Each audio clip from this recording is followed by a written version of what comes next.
All right, welcome back to the channel. I got Tony with me again, and we are going to be discussing a controversial topic, which is free will. We're going to be discussing, the boogeyman, free will. Technically, it's not free will that we're discussing. That's not totally correct. We're talking about on free choice of the will. So free choice is going to be something a bit different than free will, as hopefully we can bring that out through this discussion. So we're going to look at free choice and the will from Anselm's perspective and from his book on the free choice of the will. I guess we should start out with asking, what is Anselm doing? What is he responding to? What is this book? So the book itself is his attempt to define free choice. His attempt to sort of respond to maybe some stuff that he bequeathed from Augustine, that Augustine bequeathed to him. And he's writing to try and clear some stuff up, right? We have some difficulties, some theological questions related to free choice. Does human will play an active role in receiving grace? If God's foreknowledge is causal, what role does human free choice play? But central to these questions is a more fundamental question, I think. And this is what Anselm's sort of working on. How can the divine sovereignty of God be reconciled with true human free agency? So I didn't use free will in there, right? We want to say true human free agency, because as we're going to see, his definition of free choice is not exactly what we'd think of when we think of free will. So let's just jump right into it then. We'll kind of be jumping around the text. I just want to present a few main points here. So in On Free Choice, Anselm is defining free choice in a very particular manner. He defines it as the capacity for preserving rectitude of the will for its own sake. Well, we got to unpack that a little bit, because that definition is going to strike modern thinkers as fairly strange. After all, modern people, contemporary thinkers, they look at free choice and often consider it to be the ability to choose between alternatives. True, that's not the only way contemporary thinkers think about free will, but it's very common, right, that we have this ability to choose between alternatives, and that's just what free will is. Anselm, however, doesn't really require the presence of alternatives to get his human free agency off the ground. So that's kind of one focus. So let's look at that first. And the key to Anselm here is that the action be self-initiated. I think contemporary scholars call this like a sourcehood sort of freedom. So it's free from external pressure. It's aimed at sustaining moral correctness. It has a sort of aim to it, or an end, and we'll bring that up a little bit later. So Anselm's argument on free choice of the will is sort of structured this dialogue between a master and his disciple, and the master is explaining the nature of free choice, Latin liberum arbitrium, so not free will, but free choice. And that'll become clear as we go, hopefully, and addresses sort of the disciple's doubts and his questions. So we have in the beginning the student's question that we're also going to start with. Since free choice seems to be in conflict with grace, predestination, and the foreknowledge of God, so there are big questions again, I desire to know what freedom of choice itself is, and whether we always have it. For if free choice is to be able to sin and not to sin, there's your alternatives, as it is commonly said to be by some, and we always have this, then how do we sometimes need grace? But if we do not always have this, why is sin imputed to us when we sin without free will? So a few questions in there, right? We got the question of, is it alternatives? If it's not alternatives, then if we don't always have the possibility of alternatives, how can we be blamed? Why is sin imputed to us if we don't have this possibility of alternatives? Really big question. So the student is sort of employing liberum arbitrium, or free choice, how we would think of free will, as alternative possibilities. He defines free choice as the ability to be able to sin and not to sin, right? That's the alternatives. Anselm's going to give two arguments, stating that this conception of liberum arbitrium as the ability to sin and not sin is flawed. We'll just jump into the first argument and take care of the second one later. The first argument states that although the free choice of man is different from the free choice of angels and God, the definition of freedom expressed by both of those ought to be the same.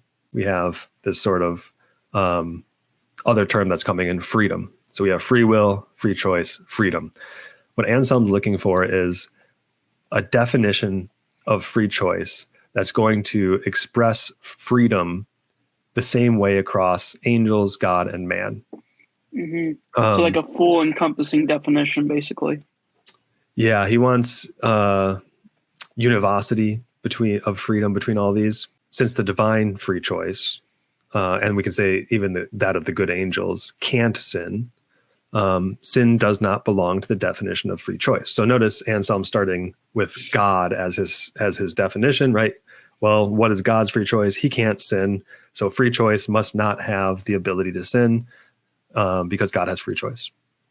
So sin must not be part of liberty.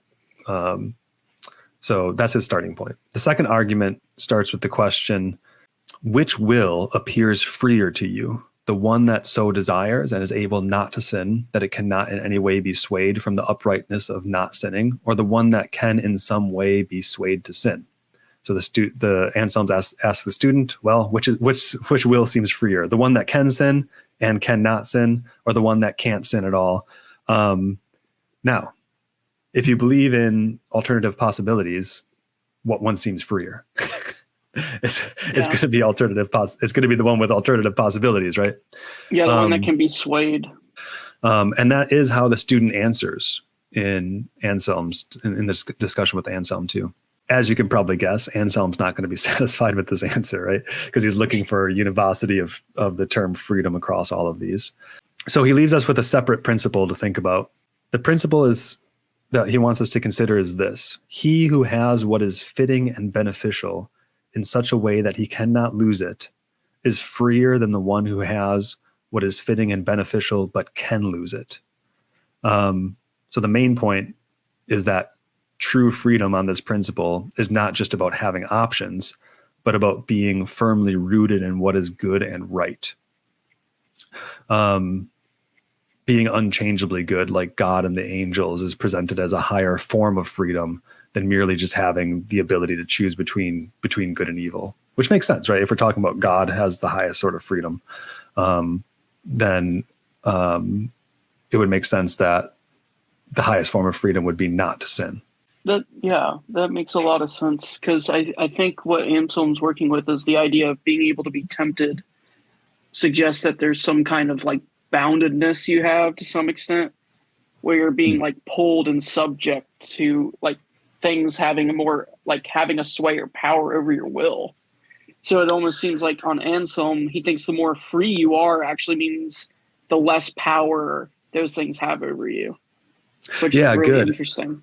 Yeah, I think that's really good to point out. And we're actually going to get into that because Tony and I were talking a little bit before this as well. And we'll get into the idea of things having power over you. These for Anselm, external objects are going to have a causal effect on us in some way, and they're going to be part of free will in some way. So we're going to see that. So that's a really important point that we're going to come back to. Anselm kind of continues on here. I'm giving a quick summary because I don't want this video to be too long, but Anselm continues and he says, since sin is harmful, a will that cannot abandon its correct state through sin is going to be freer than the one that can, right? And we mean harmful in the sense of like it is not only harmful in the sense of sin is bad and evil and you shouldn't do it, but harmful to the will. It's does violence to the will that ought to be good, things like that. Because the capacity for sin diminishes liberty, right? It diminishes the freedom that Anselm has set up, that the highest sort of liberty or freedom is the one that cannot sin. Sin would diminish it. The capacity for sin that diminishes liberty, the absence of sin then would increase it. So Anselm comes to the conclusion that sin does not pertain to the definition of free choice. And that's how we get to this idea that free choice isn't really about alternatives. At least when we say alternatives, what we mean, remember, is the ability to sin or not sin, right? So sin plays no role in free choice here. Or sin, we could say sin does not pertain to the definition of free choice for Anselm. That's sort of the first really big point, that sin doesn't pertain to the definition of free choice. We've kind of left this idea of free choice being the ability to be able to sin and not to sin. That's not what Anselm's talking about by free choice. And we've also seen this definition of freedom as rectitude, right? The will oriented towards the good. We could put the argument supporting Anselm's conclusion in a little bit of a different way, I think. A priori, freedom is something good. I think we all agree it's better to be free than not to be free, right? And so this is sort of Tony's point as well. If something causes you to sin, or if you choose sin, you're enslaved to it. So it's better to be free from that sin. Then he moves to the idea that God, because he's pure goodness, must have perfect freedom. I'll read this quote from Anselm's Proslogion, which is outside the text we're looking at now, but I think it highlights this idea that there are a lot of things that God cannot do, like lie, make truth to be false, sin, be corrupted, all of these things. So I'll just read this quick just to kind of show you his starting point. For he who can do these things can do what is not beneficial to him and what he ought not to do. The more he can do these things, the more adversity and perversity have power over him, and the less power he has against them. So I think this is, Tony, that's fairly close to the point you were making. And then he says, therefore, he who can do so not out of power, but out of impotence. For he is not said to be able because he himself can, but because his impotence allows something else to have power over him. Thus, when someone is said to have the power to do or suffer what is not beneficial to him, or what he ought not to do, impotence is understood by power. Because the more he has this power, the more adversity and perversity are powerful against him, and the weaker he is against them. Therefore, Lord God, you are truly omnipotent because you can do nothing out of impotence, and nothing can act against you. Impotence, when we're talking about the power to sin, we're not talking about the power of free choice, which is a good and for the good, but we're talking about this weakness, this impotence. Yeah, I guess like a last line of defense too of Anselm's definition here is that at least some of what he's getting at does seem very like biblical too. Like it maps onto a lot of themes in the Bible, like when Jesus says in like John 8 with the discourse, where he talks to the Jews when he's saying, whoever sins is a slave of sin, but the Son of Man will set you free. Whoever the Son sets free is free indeed. There's this idea of like those who have sin as their object, they're in bondage in some way. But the Son comes to set them free from their bondage. Presumably by following him, they become free from their slavery to the object of sin. So you become free by having less objects for your willing, or at least not necessarily less numerically per se, but like lesser. Yes. Yeah, exactly. So more evil.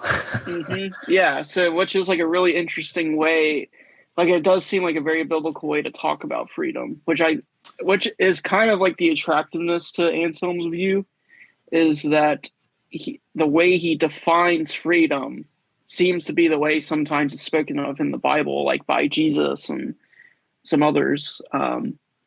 Like the ability to be tempted to a lesser object, like sin, suggests in some way that you aren't as free as you could be.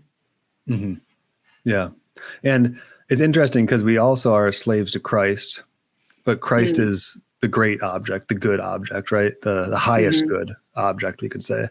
So there is a sense where you don't really have, I mean, you do have alternatives in one sense, but freedom, the highest freedom, is to be completely enslaved to Christ, right? That's the object that you're totally focused on. And as we'll see, the object is going to be very important. I know we've brought this up a few times now, but we'll get to that soon. Yeah, because I guess for God, it's a weird way of speaking, but you could say he's enslaved to himself in the sense that everything he does, it's always in accordance with his own goodness and his, in promoting his own love of himself. And in loving himself, the love of himself is mirrored in the love of like his creatures he creates too and stuff like that. But, Yeah. And there's a sense in which, because God doesn't have the ability to do the evil that Anselm's talking about, this impotence, we know that that type of freedom is a good, right? So, so then we can say, for us at least at a human level, the ability to do evil must not be a power enhancing freedom, since God, who is absolutely free, doesn't have this power. So that's kind of the what you're getting at there. Yep.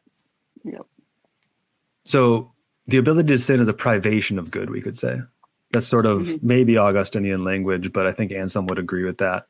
And it decreases freedom, for sure. That's the language he's using here. So the inability to go against rectitude of the will is the ultimate freedom,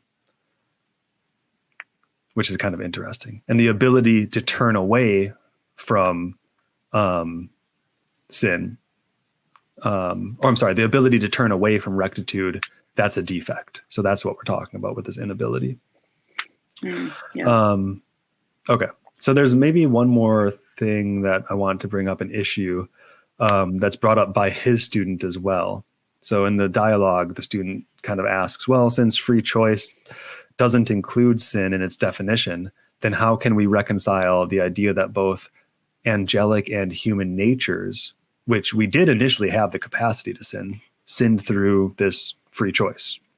So if they sinned through this capacity, which is distinct from free choice, because the capacity to sin, remember, is not the same as free choice, which is the rectitude of the will, which is oriented toward the rectitude of the will.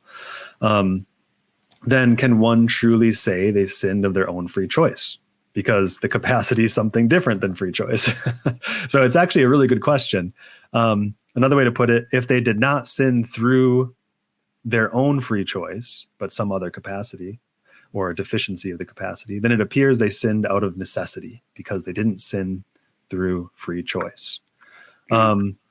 Furthermore, I guess we could say, if one has the capacity to sin, which is different than free choice, one can become enslaved to sin.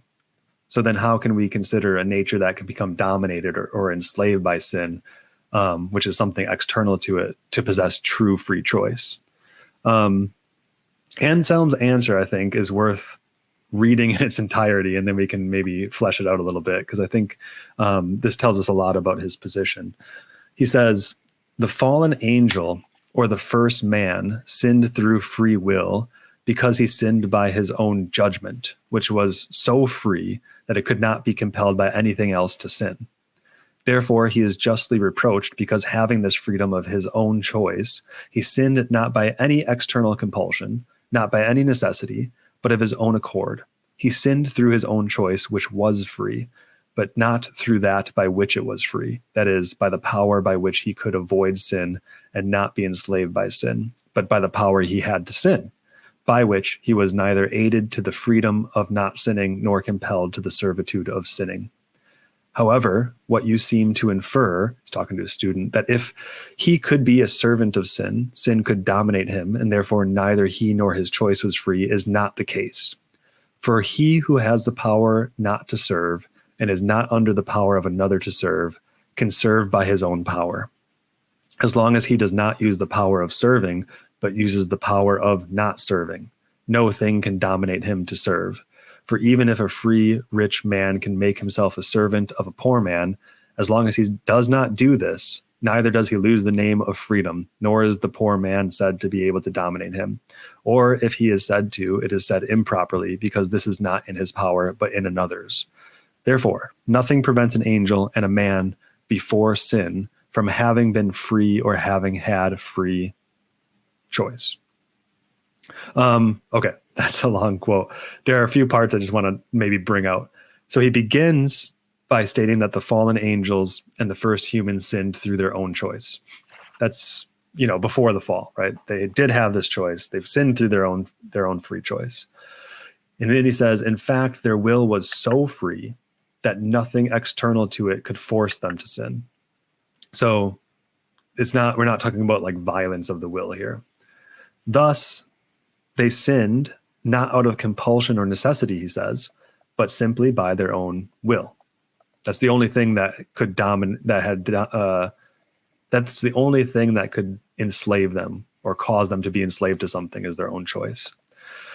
The important part is to remember that for Anselm, then, free choice doesn't include the power to sin. Remember that. We already separated that out. So this allows him to make one more crucial distinction between the aspect of the will that makes it free and the capacity to sin. So he argues then that although they sinned through their own choice, since there was no external compulsion, it was not through the aspect of their will that made them free, which is its inherent capacity for self-determination.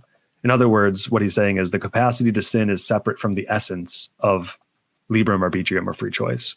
And the essence of free choice is the power by which one could avoid sin and not be enslaved by it. But it doesn't include the power to sin. So the capacity to sin as separate did not aid the angels or man in preserving their freedom, but allowed them the possibility of sinning. So we have two aspects of the will. We have free choice, which is the power by which one could avoid sin and not be enslaved to it. We have the capacity to sin, and that's a separate aspect of the will, which doesn't aid in preserving the will, but allows man to sin. Basically it seems like he is saying, like, the fact that it's up to your own judgment shows that you have free choice. And so in the case of God, because he's perfectly rational and perfectly good, that's why in some sense it's impossible for him to ever even consider sin as an object. Whereas, like, for us, I think the angels and us humans were created in such a state to where, like, we weren't as perfectly rational and as perfectly good to the extent of God, to where, like, there's no kind of, like, more potential for further greatness. Like, God is perfectly great, whereas, like, God saw it fitting to create angels and humans in a state where they have a potential for further greatness. So it seems like that's how there's, like, this possibility on Anselm's view that free choice can still exist even with the capacity to choose the wrong thing. Right. And so that's the point. That's the important point. Yeah, as long as, like, this is done in, like, their own self-judgment, which does seem to be the case of, like, Adam and Eve and the angels. I guess in Adam and Eve's case, they were tempted by the serpent. The issue is that they made that in their own judgment, knowing that God had already said something. God already told them not to do it. So. Yeah, right. And that's a fair point. I don't, when I say, like, something like external compulsion, I don't want people to think that the serpent is compelling in some way, or, like, that's not what he means by external compulsion. External compulsion is something that forces you to do something against your will. So there's still the ability to, through their own judgment, agree with what the serpent is saying.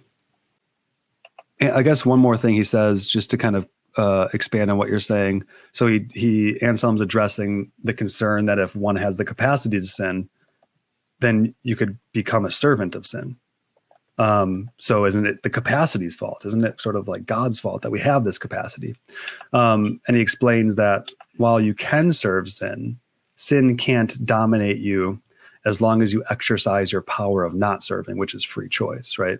So that free choice is supposed to be the thing that allows us to not fall prey to the serpent, not fall prey to the evils of the world, even though we have the capacity to sin. So just having a capacity to sin doesn't mean that you're going to be dominated by sin, doesn't mean that capacity is going to be actualized.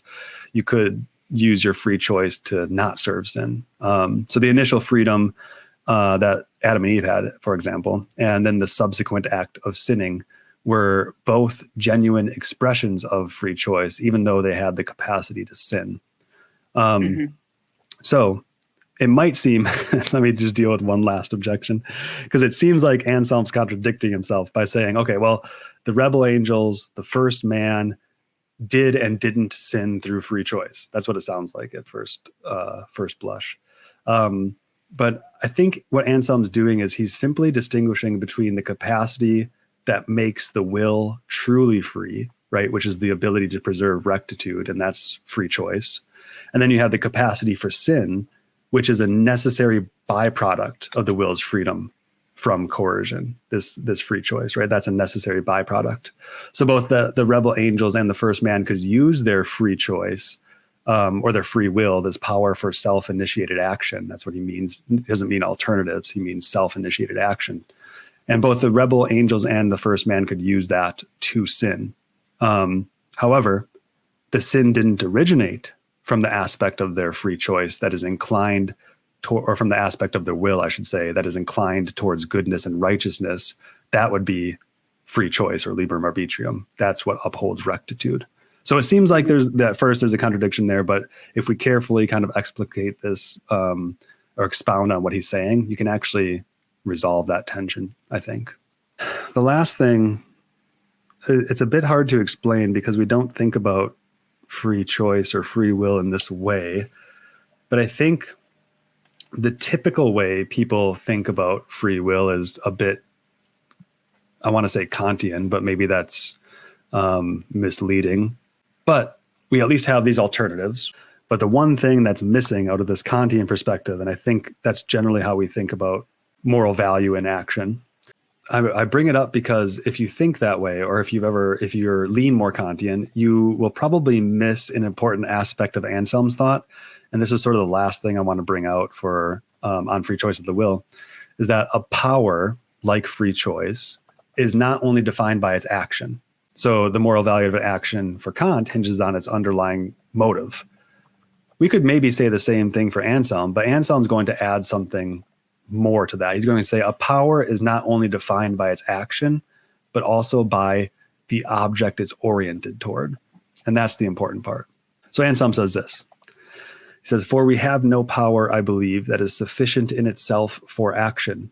And yet, when those things are lacking without which our powers can hardly lead to action, we are said to possess them no less, as far as it depends on us." And he uses, if that's not super clear, he does give us this analogy of a tool, saying that no tool is sufficient by itself for operation. And yet, when the objects that the tool operates on are gone, or we're lacking those objects, we can't use the tool, at least in the appropriate way, but we can still say that we have the tool. So clearly, what's lacking isn't the power of free choice, according to Anselm, but the object that it's oriented toward. And without that object, free choice cannot act. It's just impotency. So now we have this distinction between free choice in potency and the act of free choice. So Anselm clarifies his point by saying this, and then we'll kind of explicate this text a little bit more. He says, "Therefore, one who has sight has the power and the instrument to see the mountain." So now he's using the analogy of sight. "And yet, if the mountain is absent and you say to him, 'Look at the mountain,' he will reply to you, 'I cannot, because it is not there. It is not here. If it were here, I could see it.' Likewise, if the mountain were present, but the light was absent, he would reply to the one urging him to see the mountain that he could not because of the absence of light. But if the light were present, then he could see. Again, if for someone with sight, both the mountain and the light are present, but something obstructs the view, like if someone closes his eyes, he will say he cannot see the mountain. But if nothing obstructed his sight, then without a doubt, he would have the power to see the mountain." He's comparing free choice and vision. And he's focusing on the power of seeing and the conditions necessary for seeing. And so he says we have the inherent ability of sight, right? The inherent ability to see. So this inherent power. We have the presence of the object to be seen, which is an external power, which is kind of strange, right? He's thinking of the object as an external power. And then we have the presence of light. So we have the ability to see the mountain in this instance, which is an external power. So inherent power, external power, and then we have the facilitating power of light, along with the absence of obstructions. So Anselm says, I'm just going to read one more quote from him here. He goes on to make sort of a pretty interesting distinction between the power in the viewer, our inherent power, and the power in the thing viewed, right, the external power. And he says this: "You see, therefore, that the power of seeing a body is one thing in the observer, another in the thing to be observed, and another in the middle, right? That's that sort of facilitating power. That is neither in the observer nor in the thing being observed. And the power that is in the middle is one thing in what assists and another in what does not obstruct. That is, when nothing that can obstruct does obstruct. So according to Anselm, for vision to occur, we have 3, maybe 4 things. But the 4th thing is not really a power. But we'll say 4 things. We have the power of seeing a body. Or the power of seeing a body consists in the one seeing as a capacity. And 2, the second point, and we have this power of seeing a body that is external to the one seeing. So we have the internal power, external power. And the external power acts on the power that is internal. He also claims that, in another sense, the power of seeing a body is in the medium. That's that facilitating power. With respect to what is in the medium, there has to be another distinction. So we have what helps us, right? So that's the 3rd distinction. The facilitating power helps us, and what does not obstruct. However, he goes on to say, well, the 4th thing, the what does not obstruct, the thing that can impede our own sight, is not really a power. So we have 3 powers: internal, external, and the facilitating power. And this is because the power of seeing, the 4th thing isn't a power because the power of seeing is not given or helped by an obstacle. The obstacle is just kind of in the way, right? Okay, so we're left with the object that is seen, what aids in seeing, and the inherent power. The Kantian comparison from earlier doesn't really help us see the power of free choice properly consisting in the inherent power and the act of free choice, including the object as well. So those are the 2 main differences that we're going to see from sort of this Anselmian tradition of free choice. And Tony, I don't know if you wanted to sort of connect these powers, the object that's seen, what aids in seeing, and then the inherent power to a sort of how we might think about free choice in a religious context or a context of Christianity. Yeah.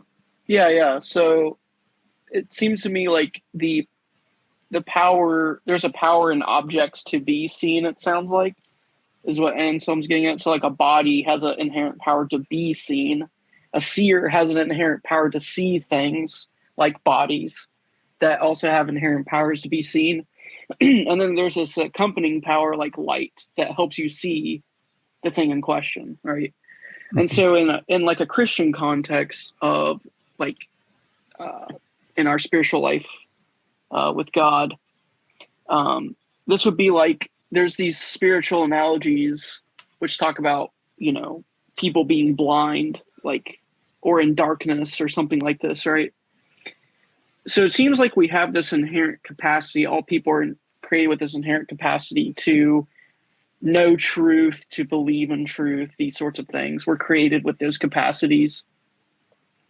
And obviously God is an object that inherently is to be seen as true because he's truth himself. However, I think the reason why we don't just intuitively necessarily at least grasp on the fullness of that in the way that's like relevant, like maybe you might believe there's some kind of creator, right? Like Paul talks about in Romans 1, but to believe in God in the way that he's revealed himself as this sort of like loving redeemer, we lack the mechanism to get to that. So there's like this bridge principle in Anselm, like the light that's helping the inherent power to see the object. And I think that's what the world is missing when it comes to believing in like Christ is they are missing Christ himself, who's the light of the world, who comes to us and gives us that capacity to see God for who he really is, because Jesus reveals the Father. And I do think it's a lot more intimate than just like reading words on a page that's doing that, right? Just like how if you're in a dark room, there might be a book in front of you that says Jesus is God, but you can't see that. You need light in the room to be able to see that truth, right? And I think what Jesus is doing is like, we might read that in the Bible, but what Jesus does is he comes through that word. The Holy Spirit comes through that to enlighten our minds to see that statement for how it really is, that, oh, this is true, right? It's sort of like switching on the light switch in our heads, and this is kind of like the idea of illumination. And so this is kind of what that picture is of seeing body with light in like a Christian spiritual context, which I think is like really unique about Anselm's view, is just how like the analogies kind of transfer to like Christian conversion in a way, or it gives you a good way to kind of think about like the relationship between our faculties and how we come to believe in God. Yeah, that's kind of what I wanted to point out there too, the faculty idea, because we do have this idea that free choice involves the intellect and the will, right? So when it comes to what's presented to the intellect, you're kind of going into this philosophical anthropology, sure, but everybody has a philosophical anthropology. So we have to think about this carefully. And the will and the intellect are really closely intertwined faculties. If you look at the medievals, and I mean, Anselm, if we consider him in that tradition. Yeah, a lot of people consider him like the father of medieval scholasticism. Right. Yeah, and I think this is a good reason why. This is one reason why, right? He's saying the intellect sort of presents options or judgments to the will. And I like your idea that it's more internal than external, because I think that's really important. So the intellect presents these options or judgments to the will. The will chooses among those. And in this dynamic, the external factor, so remember those three factors we sort of fleshed out, the external factor isn't really external in a Kantian sense, right? It's not actually outside us. It's the internal process of deliberation or choice. So that's what's going on with the external factor. So in Kant's framework, the external factors that comprise autonomy, right? Both Kant and Anselm have autonomy as sort of the basis of their free will theory. But the external factors for Kant are more about desires, inclinations, societal pressures, rather than intellectual judgments or presentations that the will consider as given by the intellect. So Kant's distinction between autonomy and heteronomy, if you're familiar with that doesn't quite capture the different ontology of powers that Anselm uses here. It's befitting to rational creatures to use their faculty of reason, which allows them to discern what's fitting and expedient or in accord with rectitude in Anselm's case. And that's why Anselm says free choice was given to the rational nature for preserving the received rectitude of the will. So freedom involves the preservation of rectitude. The will that determines itself according to right reason is freer than the one which abandons right reason. Anselm's thought about free choice as a power is particularly relevant when we transition to speaking about the state of man after the fall, when the rectitude of the will is absent, right? We no longer have the will oriented toward, this is sort of what you said with our Christian worldview. The rectitude of the will is God himself. After the fall, we have lost the orientation of the will towards that good. So Anselm's student asks him, what happens after the fall? In the absence of the rectitude that can be preserved, what happens with that? Why does he ask this? Well, it seems that in the absence of the rectitude that can be preserved, which is the purpose of free choice, to preserve rectitude, it seems that there is no free choice capable of preserving it. But Anselm responds in a kind of interesting way. He says that even if the rectitude of the will is absent, the rational nature still has undiminished what is proper to it. And this is a loss of grace which aids the will, and a loss of the object or the rectitude of the will. So I guess I can use Luther here. Some people might not like this connection, but Luther is, I think, saying something similar in his lectures on Galatians. Yeah. So yeah, maybe you can help me unpack this a little bit then. But in his lectures on Galatians, Luther says this: the scholastics have also handed down the statement that human nature has been corrupted, but that its natural endowments are sound. These latter they attributed also to the demons. But since the natural endowments are sound, the intellect is pure, and the will is good and sound. And thus, by logical consistency, everything is perfect.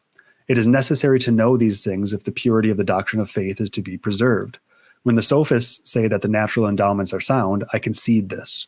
But if they draw the inference, therefore a man is able to fulfill the law, to love God, etc., then I deny the conclusion.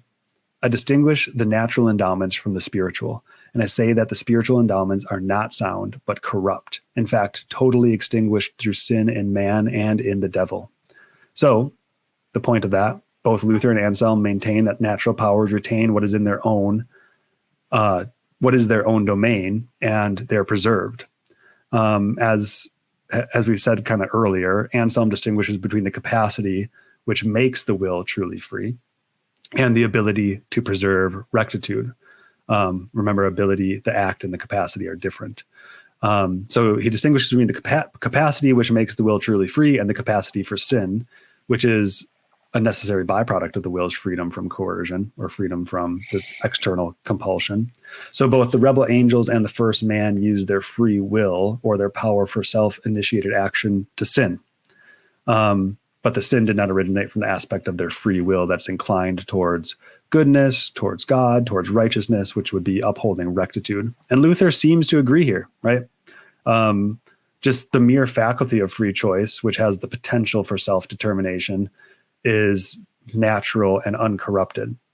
But because we don't have the rectitude of the will, we autonomously, on our own, choose sin. So the undetermined will in its state of potentiality is able to choose between two alternatives, preserving rectitude or abandoning it. So the power to sin inheres in the mere natural faculty of liberum arbitrium or free choice. So we still have the natural faculty of sinning, but we don't have the spiritual faculty of choosing the higher things or upholding rectitude. I guess we can also say with that, the will has already determined itself one way or the other, right? We saw this earlier with Anselm too. The will no longer, after the fall, has alternatives available to it.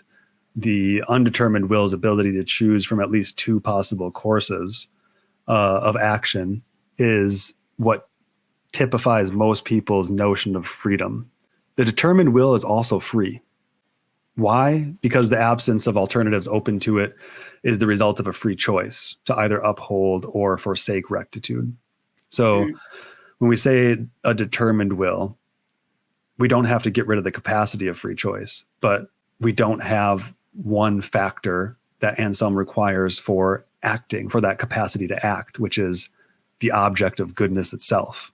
And as we saw, that's going to be internal, as Tony said, right? That's an internal aspect that we do through deliberation and judgment. What do we need to act and orient our will or choose the good, the highest good, which is God? We need the external object, God himself, and we need the divine grace, the illuminating light. The inherent capacity of self-determination just isn't enough. Yeah. So, yeah, I think, I don't know. I think that covers, there's a lot more we could say about Anselm here on free choice of the will. But did you have anything you wanted to add to the last couple ideas there? Yeah, to go back to the analogy earlier, like, we all have this inherent, like, we don't lose, the natural dignity of having free will, like Anselm's talking about. Mm-hmm. That being said, what we are actually able to choose now after the fall is no longer the things that we ought to choose. So, like, yeah, like just imagine, you're born, like underground or something, and you never get to see the sun, you never see light. Well, you're born with the inherent capacity to see, but you never really get to see, right? Right. And I think that's kind of the idea. It's like you still have that natural integrity of inherently your natural faculties, they are made the same way, but they aren't able to be used to their proper ends because of the relation we find ourselves in now. Yeah, so we're born away from God, and so we need God's help to come back to him. Don't we want to say that man is completed by God in some way? Yeah, definitely. Right? So I think this idea of the capacity in man for God so that he can choose the good, it makes man complete in a way that he's not in just his natural state after the fall. Yeah. And I think that's necessary. yeah, we certainly have a feeling of incompleteness, and we don't have that. We don't have really the capacity in ourselves to really choose the spiritual things that we ought to without, sort of like, let's say like a man was born strong enough to be able to lift boulders or something, right? Well, now ever since this sort of natural disease of sin has inflicted us, let's imagine now that we're all really frail and weak and we can only lift pebbles now. Well, to reach like our created intended capacity of what it means to be fully complete is God's restoring us to our original greatness or even beyond that. And so that's why we need God's grace too. It's not enough that just God like booms from the heavens, hey, I exist, right? But like, it's also like God is intimately working in us to empower us and restore us. That's like super important too. So right. Yeah. I like that. That's good.